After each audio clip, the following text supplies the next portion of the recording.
Sekalian,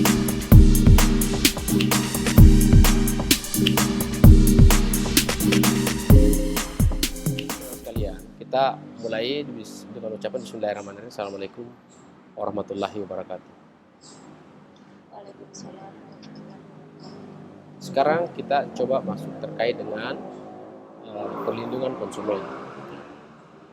Nah, terkait dengan yang saya sampaikan pada kesempatan ini terkait dengan perlindungan konsumen, bahwa itu kalau kita mengacu pada terkait dengan undang-undang konsumen, maka tentu kita berada pada posisi undang-undang yang mengatur tentang perlindungan konsumen. Nah, kita melihat di pasal 4 itu bahwa terkait dengan konsumen ini memiliki hak. Bahwa sesungguhnya hak konsumen itu adalah hak yang mendapatkan kenyamanan, keamanan, dan keselamatan dalam mengkonsumsi barang atau jasa. Jadi pada prinsipnya bahwa ada dua hal yang harus dilindungi dalam aspek sini adalah terkait dengan perlindungan pada barang dan perlindungan pada jasa. Itu adalah hak konsumen. Itu kemudian sehingga kita harus mencoba untuk tetap berada pada fokus bahwa kalau kita mau melindungi konsumen, maka kita harus melindungi yang namanya barang dan terkait dengan jasanya. Ada juga yang kedua adalah hak untuk kemudian memilih barang atau jasa sesuai dengan nilai tukar. Jadi kemudian hak memilih barang atau jasa sesuai dengan nilai tukar, kondisi serta jaminan yang menjanjikan. Jadi kalau kemudian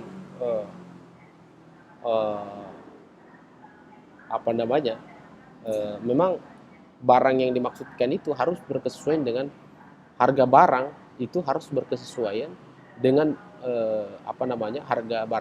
harga harus berkesesuaian dengan barangnya, objek barangnya begitu, dan nilai tukarnya. Dan itu juga harus harus misalnya tetap berada pada kondisi yang dijanjikan. Jadi seperti ini saudara-saudara sekalian, saya berikan sebagai ilustrasi.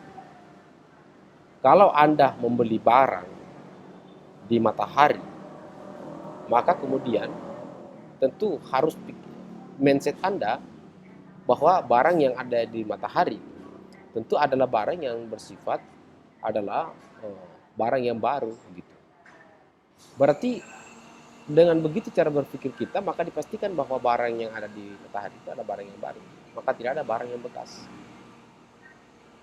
gitu. Berarti nilai tukarnya tentu harus berdasarkan pada nilai tukar uang yang diberikan dengan harga barang baru. Nah kemudian kalau Anda beli cakar, maka tentu barang yang dimasukkan itu adalah dalam cakar itu kan tidak ada barang baru, maka semua adalah barang bekas gitu. Jadi begitu cara berpikir kita. Jangan Anda pernah mencari barang baru di tempat cakar. Jangan Anda mencari barang bekas di Matahari misalnya, atau di mall di tempat-tempat penjualan. Jadi begitu mindset kita.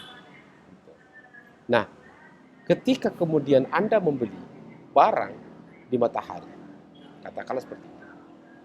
Lalu kemudian di mana barang yang di toko itu tentu menjanjikan baru. Sepertinya mindset kita kalau kita ke Matahari kan pasti menjanjikan barang baru. Terus sampai ke rumah, ternyata barangnya itu bekas. Ada bekasnya. Apakah bekas jahitan atau bekas, intinya dia adalah pandangan kita melihat adalah bekas. Maka tentu di situ Anda mempunyai hak untuk yang di atas mendapatkan keamanan, kenyamanan. Ya, artinya apa? Ada hak Anda untuk kemudian mengembalikan barang itu dikarenakan barang tersebut adalah bukan barang baru yang diberikan, tapi barang bekas. Tetapi kalau Anda pergi dibeli cakar, Anda beli barang cakar, lalu kemudian sampai di rumah ternyata Anda temukan barang bekas, jangan Anda mengkomplain. Saya pikir di situ Anda punya hak gugur. Oleh karena memang tempatnya cakar itu bukan tempat untuk membeli barang baru, tapi Anda untuk kemudian pergi ke tempat seperti itu adalah beli barang cakar. Nah, itu barang bekas. Itu kira-kira caranya memberikan sebuah narasi. Nah, selanjutnya adalah hak atas informasi yang benar mengenai kondisi barang atau jasa. Saudara-saudara sekalian, itu mempunyai hak. Kemudian bertanya kepada pihak-pihak bahwa apakah baru atau tidak. Termasuk misalnya kalau Anda mau menjual alat kosmetik. Menjual alat kosmetik itu tentu harus Anda mempertanyakan, berhak untuk mempertanyakan sebagai konsumen, untuk mempertanyakan terkait dengan kondisi barang atau jasa. Artinya haknya konsumen. Jadi ingat, ada beberapa hak konsumen. Yang selanjutnya adalah hak untuk didengar pendapat keluhan atas barang yang jasa yang dibutuhkan. Hak untuk mendengar pendapat dan keluhan.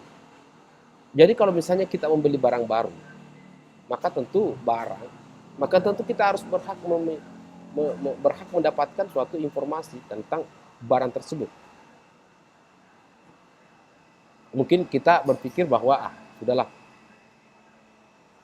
kita beli saja karena ya pasti barangnya baru karena kita beli misalnya di Matahari. Itu tidak seperti itu. Tetap kita itu secara konsumen, maka tetap ada hak Anda untuk mendapatkan informasi terkait dengan barang. Yang selanjutnya adalah hak untuk mendapatkan advokasi pendampingan hukum. Hak untuk mendapatkan pendampingan hukum terhadap kasus yang kemudian kita kasus yang kemudian yang menimpa Anda yang terkait dengan konsumen, Anda selaku konsumen.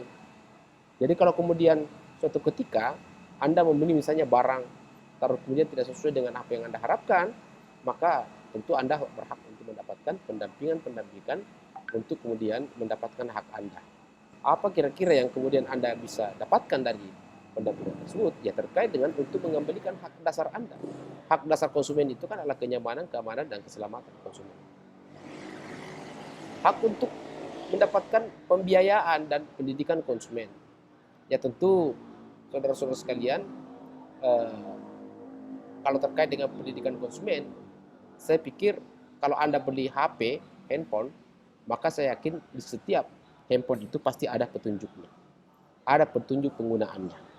Itu maksudnya hak di situ. Makanya setiap produk-produk seperti itu idealnya adalah mendapatkan yang namanya informasi-informasi tentang keberadaan suatu barang yang hendak kita beli. Hak untuk dilayani secara jujur dan benar. Kalau misalnya Anda mendatangi suatu tempat, kemudian Anda tidak dilayani secara jujur, itu hak Anda untuk mendapatkan pelayanan secara jujur dan pelayanan secara benar. Dan mendapatkan kompensasi. Apakah yang dimaksud dengan mendapatkan kompensasi? Hak mendapat kompensasi ini, saudara-saudara sekalian, sebagai sebuah contoh, Anda pergi misalnya di Anda misalnya membeli suatu barang.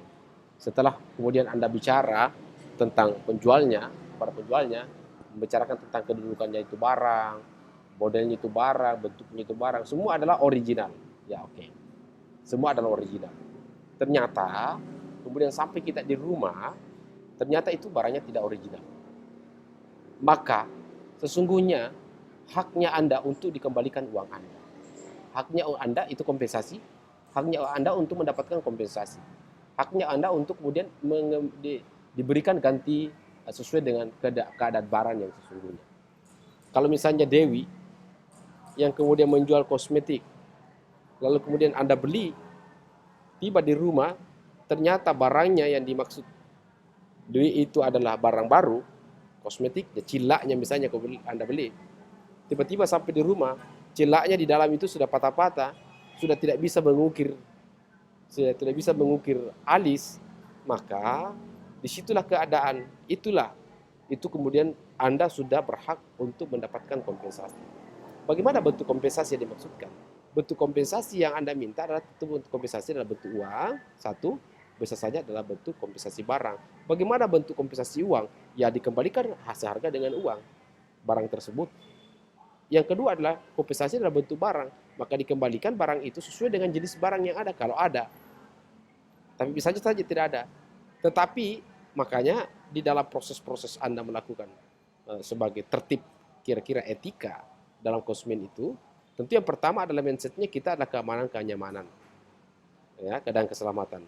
Yang kedua, Anda mempertanyakan, semua Anda pertanyakan, Pak, Bu, apakah ini barangnya baru? Ya baru.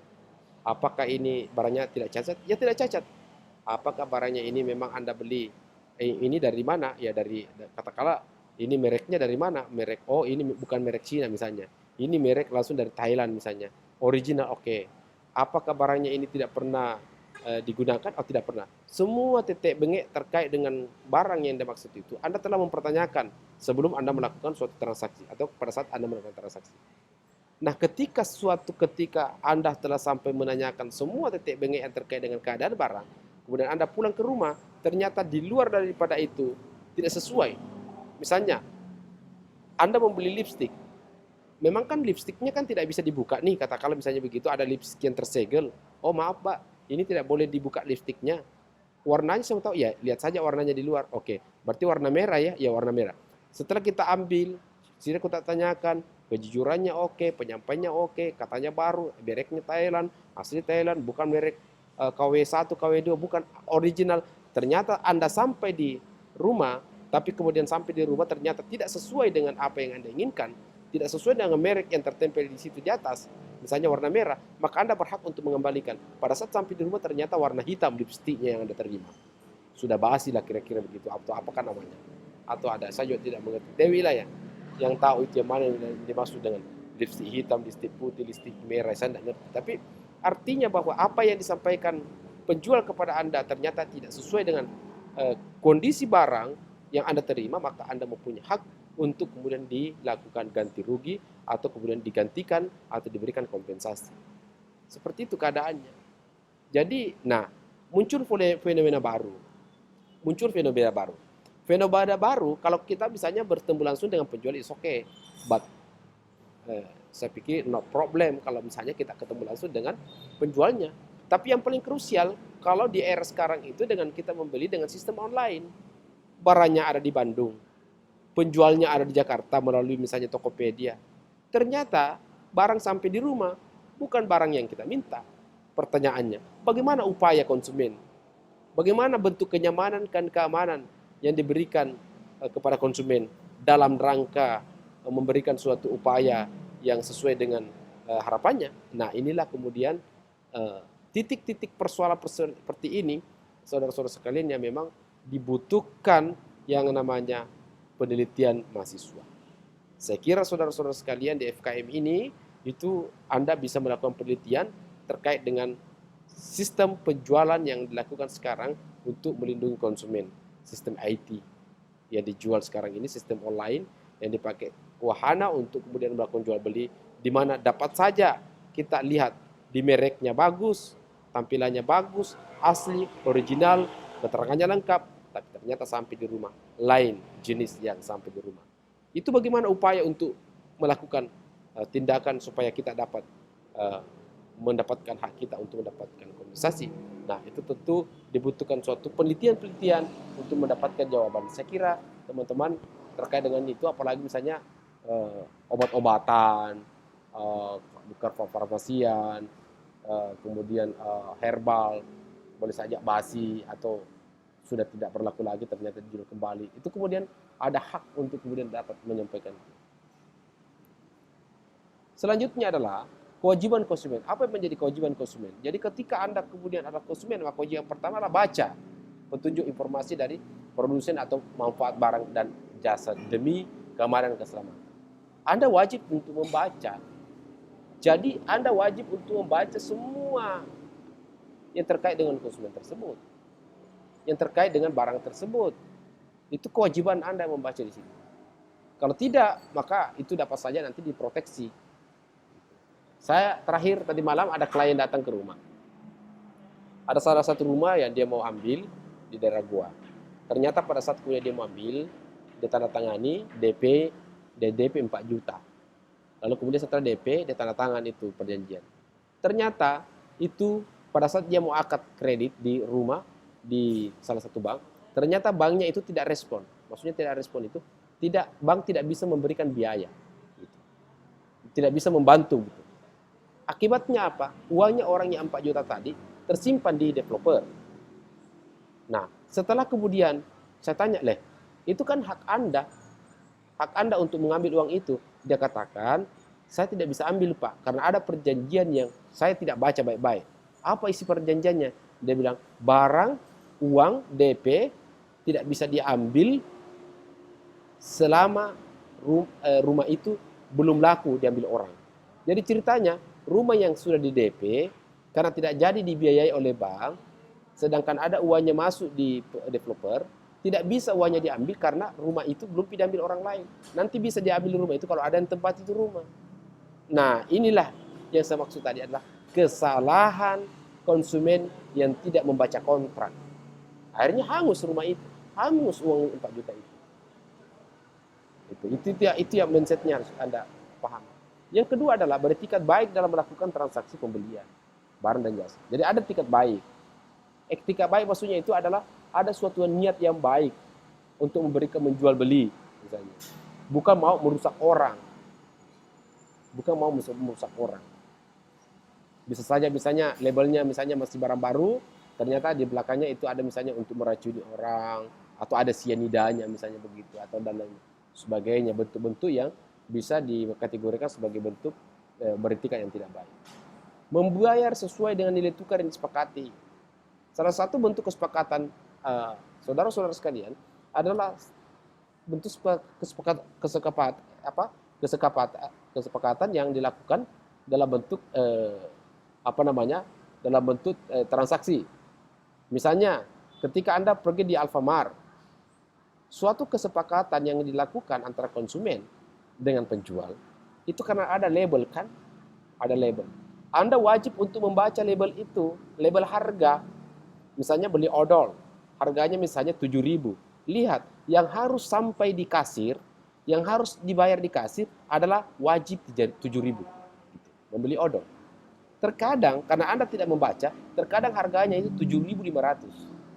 Oke, untuk kemudian 500 rupiah kita berpikir bahwa itu tidak seberapa kan 500 rupiah. Betul, tapi untuk satu orang, kalau 50 orang yang beli setiap hari. Nah, inilah bentuk-bentuk yang dimaksud dengan suatu kesepakatan. Itu adalah bentuk suatu kesepakatan. Dan Anda mempunyai hak untuk meminta uang Anda kembali. Kalau 10.000, 7.000, kalau 10.000 uang Anda, maka Anda berhak untuk mendapatkan uang 3.000 rupiah kembalinya. Kalau Anda dikembalikan 2.500, maka itu adalah suatu bentuk pelanggaran yang dilakukan oleh produsen atau penjual. Dan itulah pentingnya membaca. Dan terkadang, dan ingat sekali-kali, kalau Anda membeli, karena saya sudah praktekkan berapa kali, cenderung memang tidak sesuai dengan label harga yang saya baca dengan yang saya mau disuruhkan jual, tapi mau disuruhkan untuk membeli. Saya pada kesempatan tersebut saya tidak mau bayar. Saya mengatakan ya, saya membeli berdasarkan apa yang Anda tulis di situ. Bilang Pak minta maaf, itu belum diupdate, belum ada harga barunya, dan saya tidak mau tahu. Pokoknya harga yang saya maksud itu saya membeli harga yang sesuai dengan yang tertera. Kalau mau jual sesuai dengan harga yang kemudian yang terbaru, maka ganti labelnya di situ. Jangan kasih jual saya dengan harga yang ada. Nah, begitulah saudara-saudara sekalian pentingnya kewajiban konsumen untuk membaca hal-hal yang terkait dengan apa yang Anda. Kemudian adalah mengikuti upaya penyelesaian hukum sengketa perlindungan konsumen. Tentu ada barang perlindungan konsumen yang Anda bisa lalui untuk kemudian ketika terjadi hal-hal yang tidak diinginkan dalam proses hukum, maka tentu ada upaya untuk kita bisa lakukan memproses hal tersebut secara hukum. Saudara-saudara sekalian, apa yang menjadi punca terbalik dalam konsumen? Yang pertama, jika terjadi persengketaan konsumen hanya mengumumkan produsen telah melanggar, konsumen secara aktual telah mengalami kerugian, konsumen ada pelanggaran pada produsen atau penjual, konsumen secara aktual telah mengalami kerugian, kerugian tersebut akibat langsung daripada pengguna pemanfaat memakai barang dan jasa tertentu yang tidak layak. Tentu Anda merasakan kerugiannya.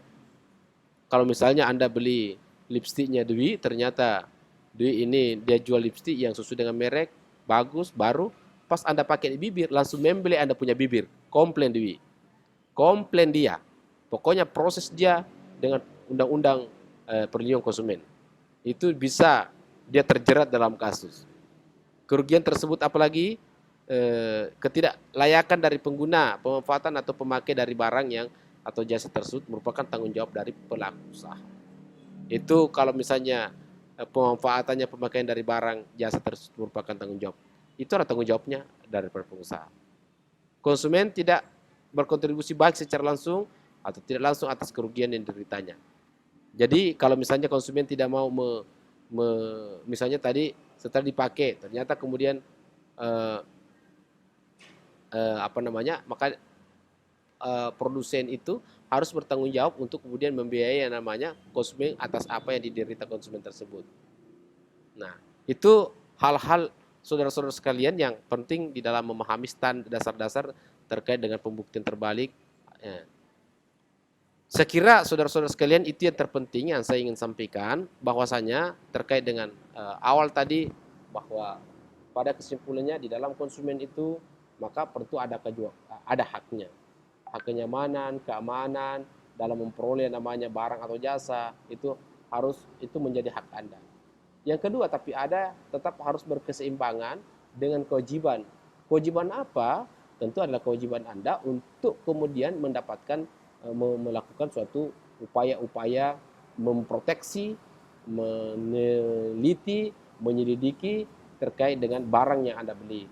Kita tidak boleh sembarang beli kita tidak serta membeli tanpa kemudian membaca petunjuk-petunjuk produk yang ada dalam produk tersebut atau barang tersebut. Itu yang harus Anda lakukan untuk kemudian adanya keseimbangan antara hak dan kewajiban konsumen. Sekira seperti itu yang saya bisa sampaikan kepada kita.